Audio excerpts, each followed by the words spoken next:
So easy.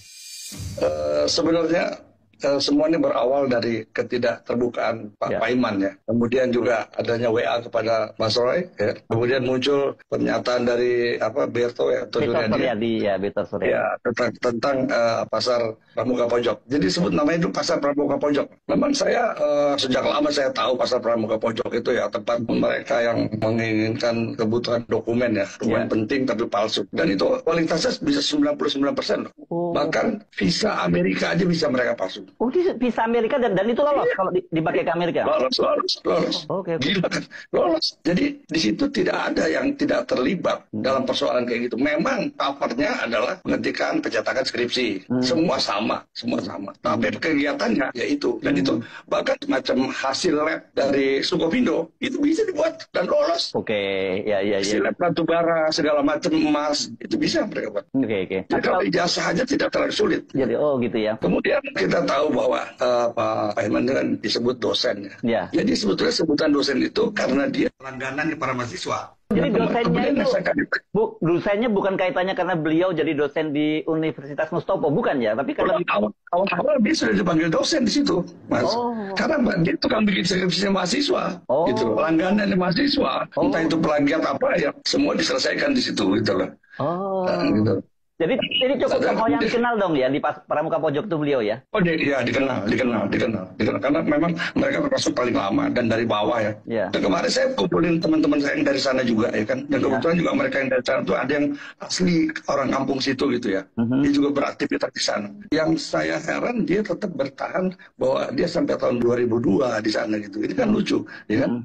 Kemudian dia bilang kalau tidak percaya tanyakan sama Sungkono, sama Bukana dan Haji siapa. Nah, Sungkono itu saudaranya. Kemudian Ibu Kana itu suami istrinya Sungkono. Dan Haji siapa satu itu, dia tukang kaca, bukan tukang itu. Jadi kalau ditanya sama orang-orang itu, ya sama aja bohong. Untuk mendapatkan data yang benar gitu. Seperti misalnya, Paiman itu ada di situ sampai 2017. Itu saya lakukan verifikasi silang. Gitu. Anda bisa bertanggung jawabkan ya di lapangan itu ada. Iya. Dan bisa bertanggung jawabkan. Jadi kalau dia bilang 2002, itu dia bohong. Ini yang namanya kebohongan deception, Mas. Gitu ya. Jadi informasi yang menyesatkan nantinya. Apalagi dia sedulurnya Jokowi kan gitu, Mas. Iya kan? Tapi dia minta maaf. Tapi yang menarik, dia bilang dalam perjalanan hidup saya itu sejak tahun 97 sampai 2002 usaha membuka pengetikan dan fotokopi dan memang bukan percetakan. Itu ada di pasar Pramuka. Jadi dia malah ngaku. Nah, inilah yang kemudian menjadi catatan bagi seorang intel kayak Pak Kolonel Sri Rajasa. Kenapa dia harus nulis 2002? Gitu. Karena seolah-olah menjauhkan dengan tempus delicti yang disebutkan oleh Betor 2012. Dia sengaja mengasih jarak 10 tahun. Naluri seorang intelijen bergerak dia. Dan dialah kemudian mendapatkan beberapa narasumber dari pasar Pramuka yang kemudian menyatakan tidak benar kalau Pak Profesor Paiman itu hanya sampai 2002. Dia memastikan, bukan memastikan, informasi yang ada itu setidaknya sampai 2017 ada. Tapi saya sudah lama kenal dengan yang bersangkutan. Yang bersangkutan nggak apa-apa, spill dikit lah. Yang bersangkutan tidak jauh beda dengan Pak Bitor. Dia adalah seorang kader. Kader militan dan kader yang sangat-sangat tajam lah di partai itu. Nah, jadi nggak apa-apa kan spill dikit itu. Tapi yang bersangkutan memang pada sampai dengan saat ini memang belum mau mengatakan secara on cam. Tapi kalau bukan bisik-bisik ngobrol dengan tenang mau. Ngobrol dengan santai mau. Bahwa beliau itu mengatakan. Gimana kalau ngobrol dengan tenang di RH Channel? Tidak usah kita siarkan tapi nanti jiarnya. Nah itu. Jadi dia mengatakan begini. Jadi dia pernah menasehati. Yang namanya Joko Widodo ini. Jokowi. Wes Thomas. Itu kata-katanya saya ulang. Wes Thomas. Nek memang ora duwe iki ya ora sah. Artinya sudahlah. Kalau memang tidak punya itu ya tidak usah membuat-buat atau apa gitu Mas. Ya, tapi yang bersangkutan Joko Widodo konon kata beliau ini mengatakan, wah, ora keren gitu. Nggak bangga, nggak pantas lah.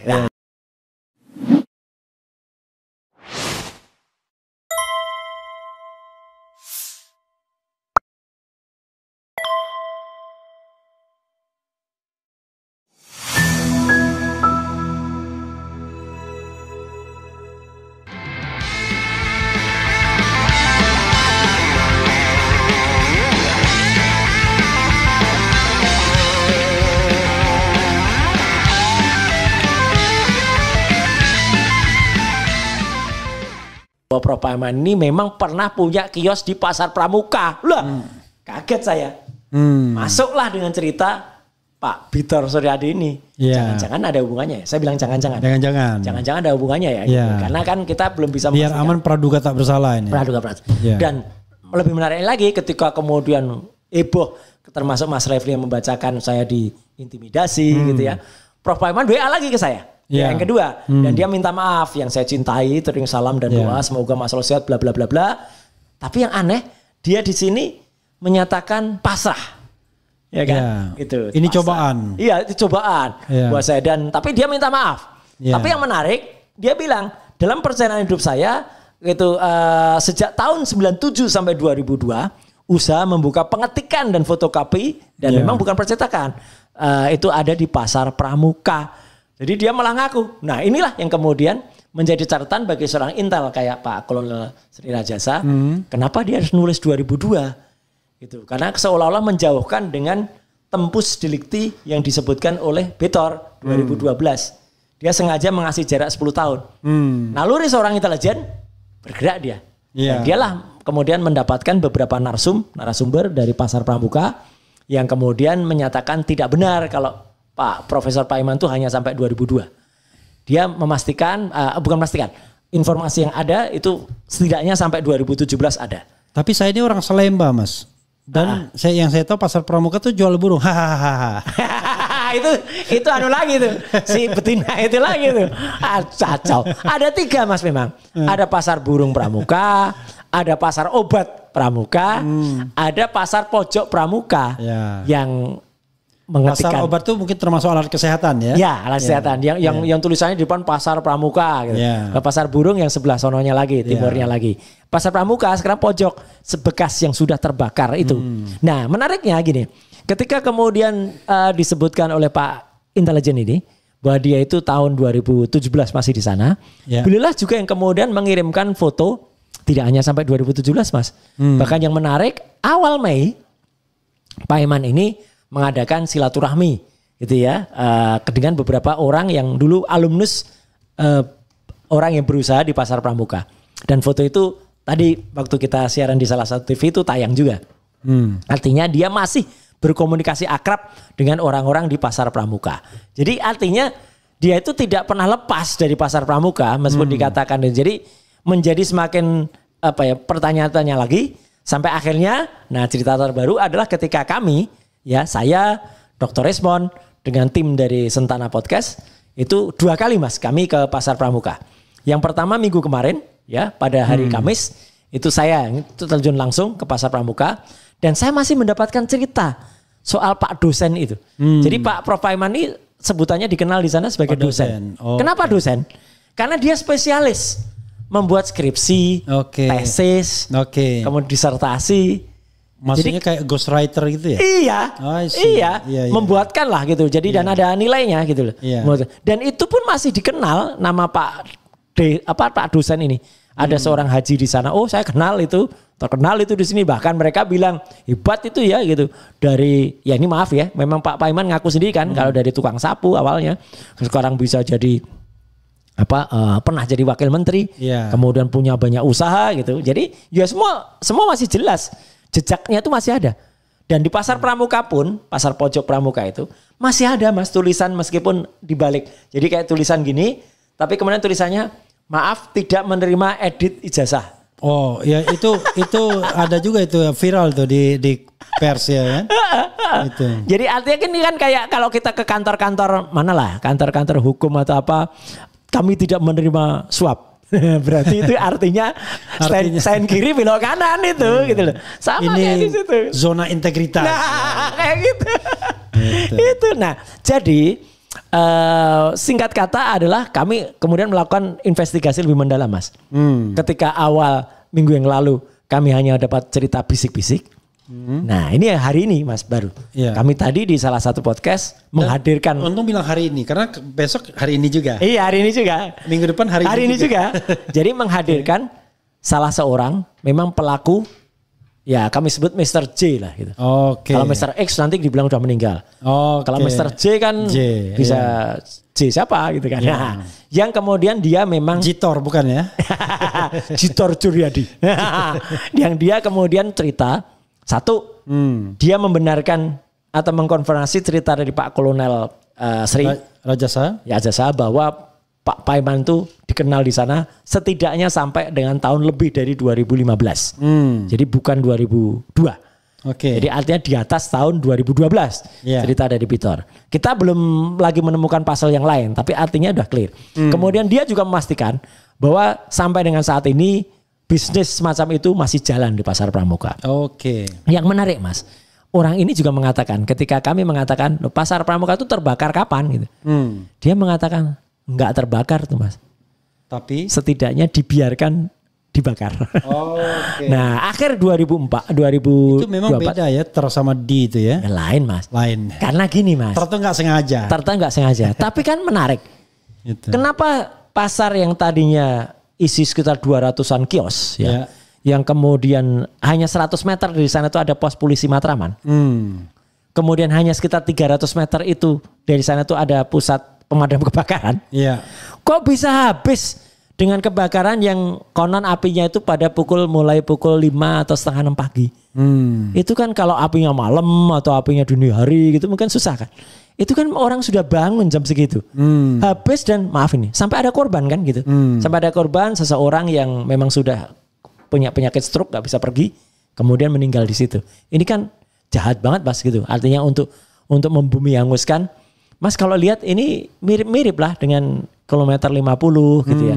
Jadi supaya tidak ada bekas lagi, kemudian dibumi hanguskan. Dan ini mirip lagi Mas. Dan itu sebenarnya ya, itu kalau menghilangkan barang bukti itu loh. Nah ini mirip lagi. Kalau benar itu. Dengan apa yang dialami oleh Dr. Resmond ketika di perpustakaan wilayah Jogja kan. Koran KR yang terbitan tahun 80. Ya, yang konon itu ada nama mahasiswa yang masuk proyek Perintis 1. Kan ada 2 bendel yang diambil. 2 bendel itu yang di bulan Juli, Agustus ya. Atau Juli, Agustus, September. Itu per 3 bulan ya? Per 3 bulan. Itu jadi, diambil. Berarti misalnya Januari, Februari, Maret, April, Mei, Juni. Ya kan? Juli, Agustus, September. Itu setidaknya hilang. Ya, diambil. Dan satu lagi yang menarik. Ini yang baru juga. Baru kemarin kan Dr. Resmond pulang dari Universitas Gadjah Mada. Dan dia mengunjungi kembali Fakultas Kehutanan yang pernah kita kunjungi tanggal 15 April. Ternyata dia mau pinjam dan melihat skripsi yang tahun 85 itu. Gak ada semua Mas skripsinya. Jadi dia memperbandingkan teknologi skripsi itu gak ada semua. Waduh jadi ini kan sudah kayak apa ya. Ini membuat benar-benar kampus yang katanya mendapatkan predikat kedua di seluruh Indonesia. Dalam keterbukaan informasi publik kok malah kayak gini. Oke, itu kan kampusnya Mas Roy kan? Ya kampus kita, itu loh. Kampus kita. Kampus kita. Itu. Lebih baik ning kono. Ya bakti kami mahasiswa Gadjah Mada semua. Nah, kalau alumnus asli pasti bisa nyanyi. Itu Mas. Jadi ya itulah Mas.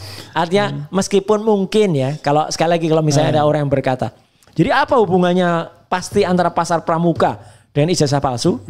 Ijazahnya 99,9% palsu. I see. Pasar Pramuka ini adalah temuan yang memang harus diverifikasi. Tapi munculnya nama-nama. Meskipun yang satu sudah agak ketakutan kayaknya. Dan mungkin sudah ada dia penekanan atau apalah. Karena kemarin ketika tampil di Rakyat Bersuara tampak banget lah. Ekspresinya tuh dia tertekan. Namanya Widodo itu. Ya, kemudian ada nama Dennis, ada David itu. Itu saya kira kalau polisi yang sehat, Mas. Yang kemudian dia langsung ambil ini sebagai sebuah petunjuk. Kan. Mulai dari Pitor. Kan Pitor juga sudah setuju juga Pitor, Prof Paiman, kemudian Widodo, Andi Wijayanto, kemudian Marsudi Edi, Prasetyo ya. Pras ya kan. Itu dimintai keterangan. Anggit Nugroho. Ya. Tambahan Sigit Widiawan. Nah, betul. Ya, kan ada tambahan kan. Atau ketua KPU selalu Eko Sulistyo. Iya. Jadi memang orang-orang ini Taufik. Itu karena dia yang anu kan menuntut, bukan menceritakan Eko Sulistyo. Oh kan iya. Dari dia kan. Dan saya kira tidak salah.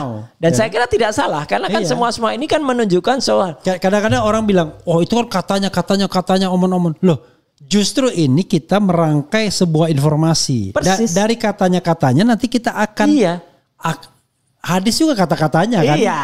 Dari mana-mana. Nanti kita ada perawi hadisnya siapa. Persis. Sampai kemudian sumber utamanya. Persis. Yaitu Rasulullah. Bukan malah kemudian Polda itu malah repot-repot memproses pengaduan dari orang yang legal standingnya nggak jelas gitu loh. Iya kan, orang-orang itu ngapain tuh diproses kemudian dimintakan klarifikasi ya. Makanya kan kami menolak. Saya juga bingung misalnya Polda kemudian sempat memeriksa Sylvester misalnya. Apa hubungannya? Iya kan, dalam rangka apa? Artinya informasi dia tidak lebih daripada yang lain kan? Betul. Satu lagi selain Sylvester ada juga yang mirip-mirip Sylvester. Yang katanya kelompok fans dari Jokowi. Yang diperiksanya di Solo.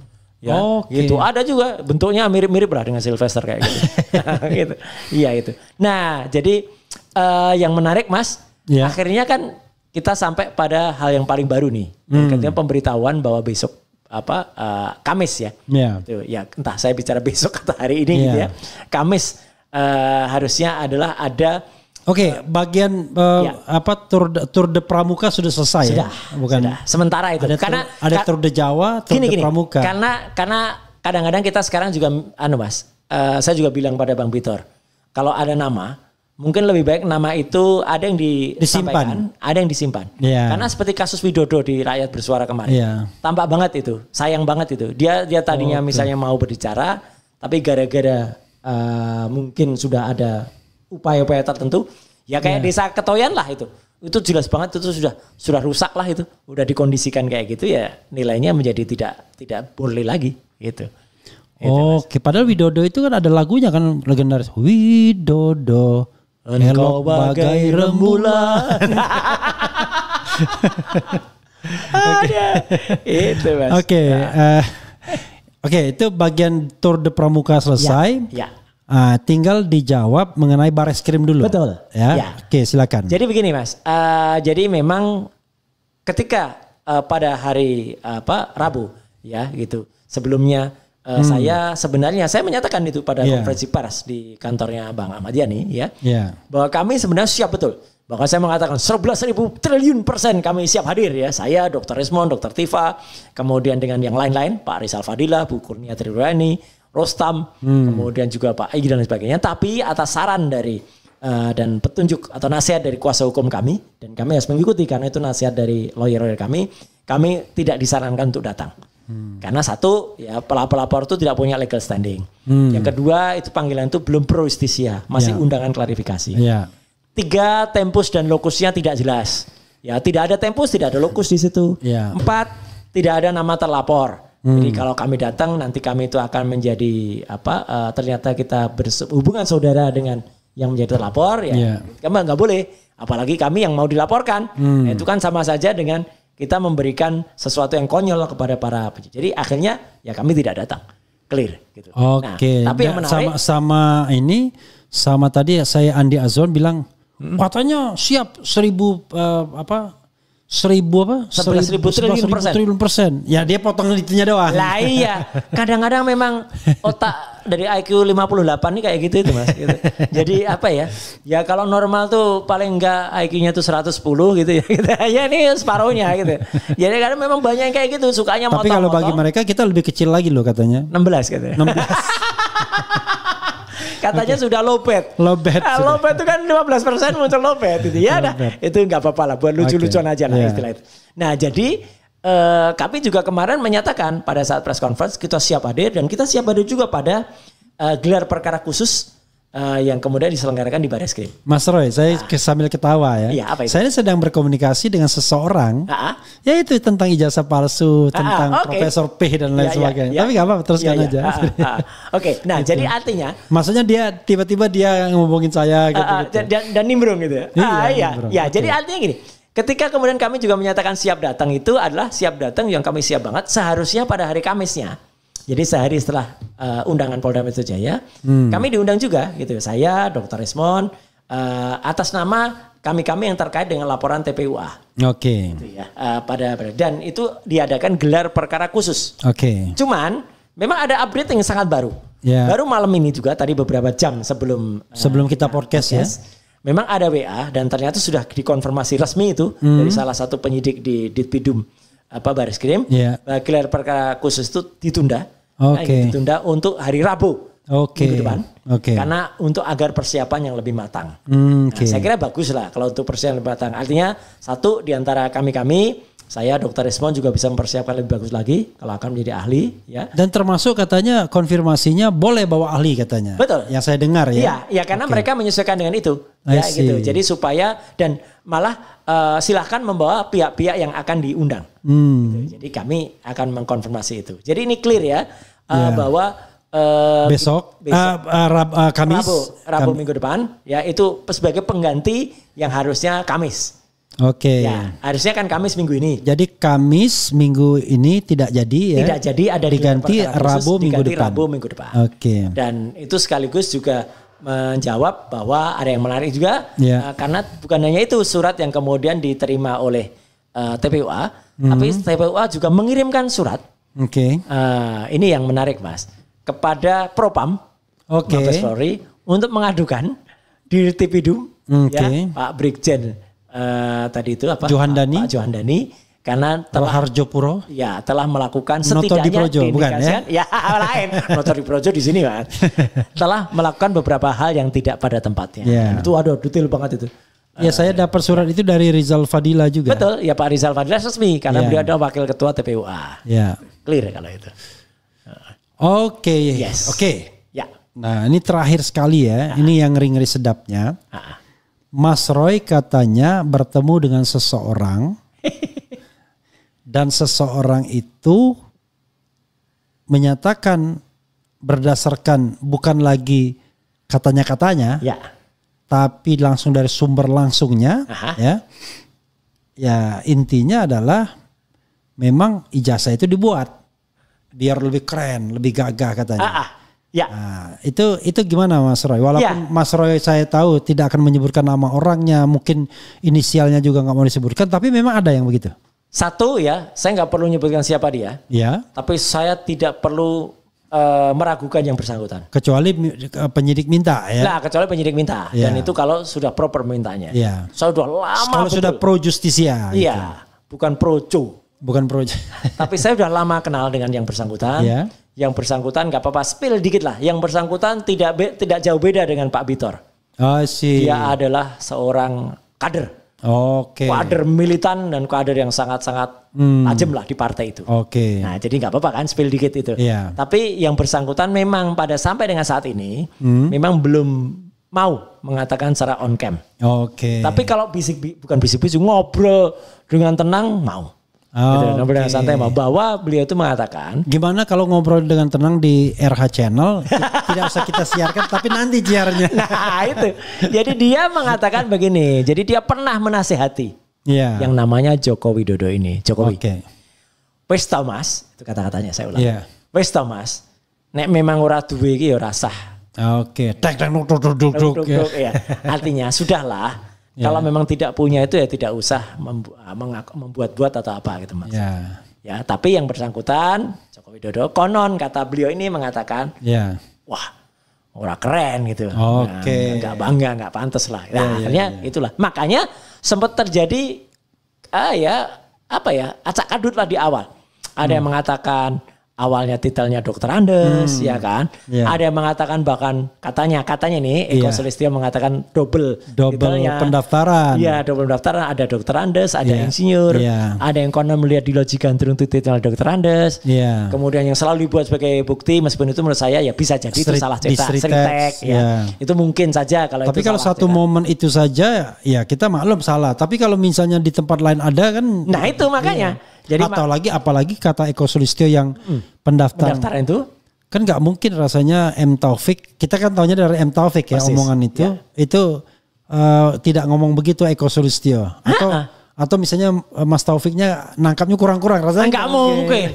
Pak Taufik tuh clear banget. Dan kita perlu ucapkan selamat juga ya. Pak Taufik kan barusan memenangkan itu kan salah satu. Oh iya, ya soal pasir ya. Iya soal pasir itu ekspor. Padahal butir-butir pasir di laut itu berapa episode? Itu sandiwara radio zaman dulu. Butir-butir pasir di laut. Tiap hari. Pak kelihatan umurnya kita Pak.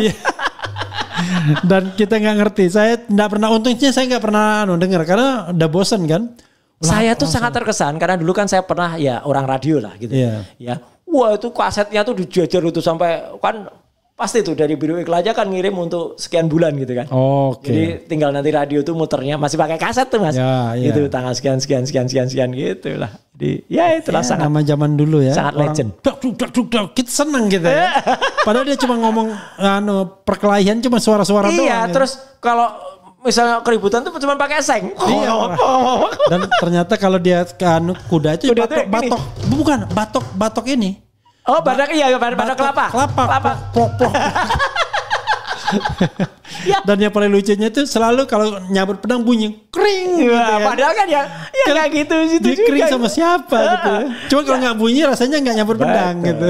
Ya itulah zaman kita tuh masih melihat. Tapi kita menikmati kok. Nanti gitu. Termul bilang ini apa nih orang gila 2 orang itu. Oke, siap. Lanjutkan tadi yang itu bagian yang penting gitu. Oke, jadi artinya apa? Ya kita dengan sosok yang sangat saya percaya tadi. Dan saya percaya pada akhirnya beliau akan bercerita. Oke. Gitu. Beliau yang satunya itu ya? Beliau yang satunya. Bukan beliau JKW bukan. Waduh, itu sulit, itu kayak mengharapkan kuda bisa menyanyi itu. Sampai lebaran kuda mungkin ya. Sampai lebaran kuda. Sampai hari raya kuda. Sampai hari raya kuda. Dan juga sampai ada istilah Mas. Mungkin peperangan Iran sama Israel itu berhenti Mas. Kalau Jokowi menunjukkan ijazahnya Mas. Tapi ini jangan ini. Ini sudah siapa yang ngomong kemudian dicabut lagi tuh. Apa itu? Gara-gara ini. Oh iya dah. Iya, karena itu banyak meme-nya gitu. Iya, tapi itu kemudian dia ada cabut perang begitu. Oke. Karena apa ya? Tapi oke lah. Kalau ada meme-nya tuh memang lebih sulit sih memang. Makanya saya hanya baca, kita hanya baca meme kan gitu. Itu membaca meme yang jelas kan kita tidak sengaco cepokar Nusantara itu Mas. Oke Mas Roy, untuk menghormati penonton kita yang ternyata masih setia walaupun menjelang jam 12 malam ini. Jadi kita masih ditonton oleh 3.500 lumayan kan? Dahsyat. Gitu. Memang cadas ya. Jadi kita bacakan yang kira-kira yang baik-baik ya. Baiknya maksudnya nanyanya benar ya. Bukan yang hanya penjarakan. Iya. Kaos Shopee gitu. Iya. Oh ya, pertanyaan saya terakhir.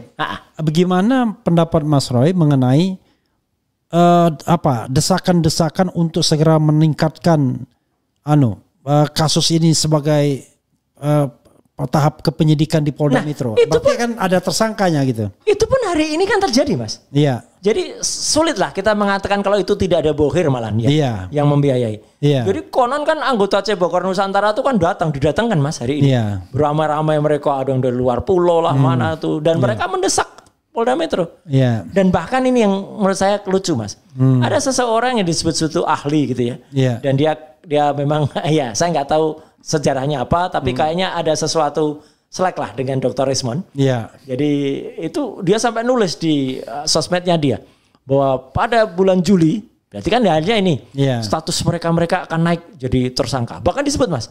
Dan mohon maaf nih, saya sebut juga termasuk para podcast seperti Rafli Harun, semuanya. Abraham Samad gitu disebut juga. Semuanya akan naik. Dan nanti pada bulan Agustus sudah masuk ke persidangan. Ini ahli abal-abal banget ini ya gitu. Karena namanya ahli kok malah bocor-bocorin rencana penyidikan atau penyelidikan di dalam dan memastikan jelas statusnya saja masih berupa klarifikasi. Undangan klarifikasi. Jadi gini Mas, mau perkara yang diajukan oleh Joko Widodo. Kalau Juli udah bulan Juli ini sekarang. Lah iya makanya mau perkara yang diajukan oleh Joko Widodo yang dia memang punya legal standing, ya. Itu pun baru pada tahap klarifikasi dan belum pro justisia. Jadi artinya penyelidikan saja belum gitu ya. Nah, atau apalagi yang kita tidak penyidikan belum, penyelidikan sudah. Dan apalagi yang kemudian dilaporkan oleh orang-orang yang tidak punya legal standing kan. Itu kayak Pradi berdua, bertiga, berempat, berlima gitu kan gitu. Nah, kemudian ada kelompok namanya Patriot. Patriot itu ya yang siang hari tadi meminta pemakzulan itu namanya patriot betul tuh, prajurit betul kalau itu ya. Orang ngakunya Patriot Nusantara, tidak punya legal standing, tapi anehnya kepolisian yang melayani yang kayak gitu. Jadi selain diperiksa juga kasusnya disatukan. Nah, itu kan tadi kan kita berharap semua kasus itu seperti dikatakan Munarman pernah di sini harusnya diambil alih oleh Bareskrim semuanya. Betul, ke atas kan? Iya, karena intinya kan sama. Yaitu soal ijazah Jokowi. Sehingga bayangan kita Bareskrim konsentrasi dulu pada pembuktian itu. Betul. Kan, baru yang lainnya ini. Enggak. Itu diselesaikan dulu, ditolak, dikatakan asli, lalu yang tukang lapor ini tukang ngumpulnya ini ternyata di Polda Metro Jaya. Makanya saya bilang sama di podcast saya, ketika Kapolri mengatakan kami akan undang forensik dan lain sebagainya, ini kasus yang mana bro? Iya. Terus kalau kasusnya di Polda Metro Jaya itu kasusnya itu potensial untuk menersangkakan Roy Suryo dan kawan-kawan. Persis, dan katanya ada 7 ahli yang mau dihadirkan. Ya kan? Tapi mungkin kita berbaik sangka barangkali ujungnya ini gelar perkara khusus ini. Jangan-jangan. Kita berbaik sangkanya begitu, jangan-jangan. Ya, kita kayak pungguk merindukan bulan aja. Tapi kan nggak apa-apa, kan kita rindu kan. Persis. Jadi artinya kalau tadi menjawab tadi ya kita senyumin aja deh mas gitu. Kalau ada orang yang nggak ngerti hukum lah, kemudian main paksa, main coba Polda suruh meningkatkan statusnya, apaan gitu loh, gitu. Karena kita aja nggak mau datang, bukan nggak mau ya, kita tidak disarankan datang pada saat klarifikasi, ya kan, yang nggak ada bahan. Ya, aneh juga, kenapa mereka mau mengundang klarifikasi untuk orang yang potensial ditersangkakan, kan aneh kan? Ya kan, kecuali barangkali netral. Ya. Ketika netral itu barangkali jadi clearing house dia. Persis, kan? Jadi clearing house ya kan. Tapi ini kan bukan jadi clearing house mas. Ini udah jelas. Ini yang lucu kan kayak gini mas. Yang lucu tidak Polda Metro, tidak juga Bareskrim. Kan saya juga sempat dengar dari teman-teman TPUA, meskipun saya bukan bagian dari TPUA, kita hanya pihak yang diminta. Kan TPUA ketika melapor itu kan malah kayak TPUA yang disidik duluan kan? Iya. Kan TPUA ini apa nih akte pendiriannya mana? Enggak terdaftar di AHU dan lain sebagainya. Lah apa urusannya? Itu. Padahal dia melapor kan. Aduh ya memang itulah. Harusnya orang-orang kayak kayak Pak Bitor. Ya kemudian dia nyebut beberapa nama, ada Widodo, ada David, ada contohnya itulah yang kemudian ditindaklanjuti. Iya. Kemudian ada orang memberikan analisis kayak Pak Kolonel Sri, sanggup beliau menyampaikan saya akan datang akan jelaskan analisis saya, gitulah, clear banget. Jangan orang-orang yang nggak jelas ini. Gitu. Ya. Oke. Ada lagi nih ya. Ya. Ini apa tadi komentarnya? Sebenarnya kita malu pada bangsa lain. Mereka sudah menguji roket, angkasa, tenaga nuklir dan lain. Kita baru berkutat soal ijazah. Ya. Kalau saja Pak Jokowi ikuti cara Obama, kasus ini nggak akan bikin gaduh seantero negeri. Ya kan ada beda. Kalau punya yang asli kan nggak ada masalah. Ini kita balik-balik lagi begitu kan? Iya benar. Gitu. Coba yang asli tunjukin selesai. Gitu. Kan mereka juga bilang mas, belum tentu nanti kalau tunjukin selesai, atau kalau tunjukin jadi chaos mas. Siapa yang bisa kalau ijazahnya asli tunjukin ya nggak chaos lah. Iya. Jelas sudah pasti. Gitu clear. Jadi ini aneh, logikanya dibalik-balik gitu. Seri kan. mulat lah. Oke. Itu mas. Kemudian apalagi ya, barang palsu dipaksakan asli, parah ya. Tapi saya nggak bisa baca semuanya, atau saya tidak bisa memilih juga. Karena kalau nanti dibilang wah ini memilih yang pro, pilih yang pro, yang kontra enggak ya kan, gitu. Jadi tapi kalau jelas sudah ada banyak yang ngaco juga mas. Kalau judul masuk nggak itu gacor. Oh nggak ada nih. Nggak ada ya. Gitu. Mungkin udah istirahat tuh judul itu. Iya, biasanya ada itu gacor apa-apa. Iya. Saya takutnya tiba-tiba kita kalau salah klik ke klik jempol. Wah, itu. Iya. Nanti jadi kayak akun Wapres dong. Iya. Bukan hanya menjempolkan tapi follow. Memfollow akun judol. Dia bilang follow-nya dulu bukan judol, dia bilang. Dulunya bukan judol katanya, tapi ternyata belakangan jadi judol. Udah follow dari tahun 2022 kok. Iya. Dan diklarifikasi. Dan aneh banget klarifikasinya itu set Wapres saya bilang kami sudah unfollow. Udah aja. Jadi ini kayak lagu Follow the Moskwa. Wah, ini ada yang bilang Raden Valen, pendekar hukum tata negara dan pendekar telematika, luar biasa. Gitu. Telematika itu kan matematika dari jarak jauh. Jarak jauh, Mas. Jadi tele jauh, matematika jarak jauh. Ada aja. Kemudian akhirnya polisi telah sudi menganggap waras rakyat Indonesia setelah selama ini membabi buta memanipulasi bukti-bukti norak dengan argumen kacangan yang benar menurut mereka doang. Insya Allah. Honestly ya. Belum. Baru ya. Tapi ya kita beri hormat. Iya, setidaknya kita ngobrol di saat-saat Polri barusan merayakan 79 tahun. Ya, 1 Juli ya, 1 Juli. Ya, moga-moga presisi benar, Mas. Benar-benar presisi gitu. Presisi itu bukan hand press gitu ya. Itu beda lagi itu. Gitu. Oke, apa lagi nih? Ya sudahlah Mas Roy, ini nanti bisa dibaca sendiri. Baik. Mungkin Mas Roy wrap up sedikit kita punya percakapan dan kemudian barangkali closing statementnya apa. Silakan Mas Roy. Jadi intinya begini ya, perjalanan panjang ya. Saya memang baru terlibat mulai dari awal April ya gitu. Belum tahun, katanya sudah 2-3 tahun enggak ya. 2-3 tahun yang lalu itu memang ada kayak Bambang Trimulyono, kayak Gus Dur yang memang sudah berjuang duluan.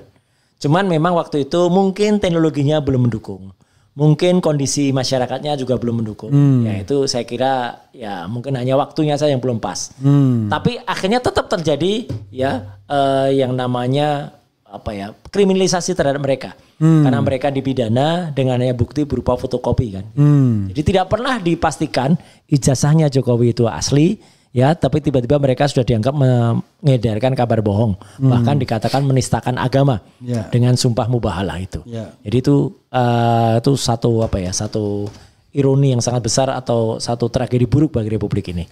Nah, dengan adanya teknologi, alhamdulillah Mas, memang sekarang ini muncullah teknologi yang bisa kita aplikasikan. Kayak dulu-dulu kita nyebut adanya ELA ya, Error Level Analysis, Face Recognizer ya, Face Comparator dan lain sebagainya. Dan mulai muncul orang-orang yang tidak hanya saya, tidak hanya Dr. Resmond, juga tidak hanya Dr. Tifa ya, tapi juga muncul kayak topi merah ya gitu. Kemudian ada ahli dari ITB yang masih disembunyikan namanya itu ya. Maksudnya kita tahu lah inisialnya M lah itu. MA. Ya itu sebut saja gitu ya. Iya, itu sebut saja Mawar. Bukan Mawar, Mawar lain lagi tuh. Gitu. Jadi artinya memang ya kalau orang bilang memang sudah saatnya. Logo Dinonya sudah nyampe. Itu muncul. Dan pasti sudah bisa kita katakan 99,9% ijazah Jokowi itu adalah fake atau palsu. Dikonfirmasi lagi dengan skripsi yang sangat-sangat tidak memenuhi syarat. Tidak ada lembar pengujiannya, nama Profesor Dr. Insinyur Ahmad Kasmujo tanda tangannya diragukan, bahkan oleh putrinya sendiri, Mbak Aida Greenberry yang ada di Australia, yang malah mengatakan tanda tangan ayah saya tidak seperti itu, nama ayah saya juga pakai U, tidak pakai OE. Sosok seperti Pak Kasmujo yang muncul dan kita harapkan ada muncul sosok-sosok pahlawan-pahlawan pemberani dan kejujuran lainnya kayak Pak Kasmujo ya. Ya kita harapkan orang-orang yang tadinya kayak Widodo, kayak Anu itu bisa, tapi mungkin belum saja waktunya atau belum muncul ketetapan hatinya. Tapi akhirnya dengan adanya itu muncullah hal baru ya atau temuan atau novum yang dikatakan oleh Pak Bitor ya gitu. Meskipun ini belum sampai pada satu tahapan kesimpulan atau konklusi. Meskipun sudah muncullah nama-nama yang pantas bisa diklarifikasi. Namanya karena Profesor. jelas, orangnya jelas. Iya ada jelas. Semua kan. Selain Widodo kemudian nama-nama kayak David, Widodo, Dennis dan lain sebagainya. Muncul nama juga lah kayak Profesor Paiman Raharjo ya. Kemudian muncul orang-orang yang bisa membantu hal itu. Kayak muncul nama Kolonel Sri ya gitu, kemudian Sri Rajasa, kemudian nanti akan muncul nama-nama orang yang berasal dari pasar pramuka itu gitu. Mesin 1, 2 kita mohon maaf karena mungkin pengalaman Widodo kita masih belum sampaikan dulu. Nanti takutnya dia yang kemudian akan dikejar-kejar atau dikondisikan. Tapi yang jelas juga penemuan di lapangan termasuk ketemunya koran Kedaulatan Rakyat, ketemunya tahun KKN yang tidak match ya 83 atau 85, ketemunya desa KKN yang sudah dikondisikan dan tidak sesuai dengan kondisi ketika orang KKN itu makin menebalkan keyakinan kita pada kesimpulan soal ijazah. Bukan ini melebar kemana-mana, bukan, tapi ini malah makin memperkuat itu. Dan pada ujungnya nanti saya kok percaya tetap bahwa nanti akan ketemu yang namanya itu diproduksi di mana, asal ini catatannya satu Mas. Asal kepolisian atau aparat yang bisa melakukan dengan netral, dengan jujur, dengan presisi itu mau menindaklanjuti temuan-temuan tadi. Itulah yang kemudian bisa terjadi dan saya kira ini kalau dikatakan apakah ini masih panjang, ya panjang atau tidak tergantung dari yang bersangkutan mau menunjukkan kejujuran dan kenegarawanannya atau tidak. Gitu. Boleh katanya kejujuran kenegaraan, tapi jangan diapa-apain ya. Loh, kalau kita sih nggak ngapa-ngapain. Kan ada yang bertanya Mas. Yeah. Mas, kalau Anda kata dia mengaku atau terbukti, apakah Mas akan mempidanakan dia? Enggak Mas, kami tidak punya hak untuk mempidanakan dia. Ya, kami hanya menuntut kejujuran saja. Perkara mempidanakan dan itu soal lain gitu ya. Kalau kemudian dia terbukti, kemudian melanggar undang-undang tentang pemalsuan dokumen, ya itulah. Gitu. Ya. Tapi apakah kemudian konsekuensi apa? Nah, itu mungkin. Ya kalau soal apa-apa itu kan bukan urusan kita. Iya. Itu urusan hukum. Kalau saya sih malah begini sebenarnya. Kan ada instrumen ketatanegaraan yang bisa dijalankan sesungguhnya. Yang penting clear. Ya. Diungkapkan betul fakta sesungguhnya. Diproses. Kan ada yang namanya instrumen gerasi misalnya. Betul. Iya. Ya kan? Jadi ya setelah dinyatakan bersalah misal ya kan dikasih pengampunan juga bisa. Bisa kan? atau tetap ada konsekuensinya misalnya hak yang melekat pada seorang yang tadinya mantan pejabat tertinggi soal rumah dan lain sebagainya ya memang bisa kemudian di. Tapi kalau kita bicara tentang tiang Soko Guru di masjid Demak itu masjid itu runtuh. Itu runtuh ya iya. Satu bangunan runtuh semua itu masalahnya gitu. Oke Mas Roy, terima kasih banyak dan sama-sama yang saya tadi WA-WA-an itu ngajak ketemu. Wih bagus ya. Siapapun dia ya kan? Siapapun dia. Saya bilang nanti saya tanya Mas Roy. Mudah-mudahan Mas Roy bersedia juga ya. Saya katakan Mas Roy oke. Siap. Nanti kita tentukan. Oke. Ya saudara sekalian itu saja ya. Kebenaran itu kita tidak bisa monopoli ya. Belum tentu juga semua apa yang kita sampaikan ini benar adanya. Tetapi paling tidak kita berusaha jujur menyampaikan apa yang kita peroleh dan ketahui informasinya. Soal nanti apakah ijazah Jokowi asli atau tidak. Ya memang harus ada sebuah putusan pengadilan. Kok lihat sini putusannya Mas? Harus ada semacam sebuah sebuah pengumuman yang memang diterima publik, yang bisa accepted, yang diterima. Dan itu melalui proses yang tentu bertanggung jawab ya, transparan, akuntabel sesuai prinsip-prinsip good governance dan clean government. Itu saja. Terima kasih. Wassalamualaikum warahmatullahi wabarakatuh. Keren cadas.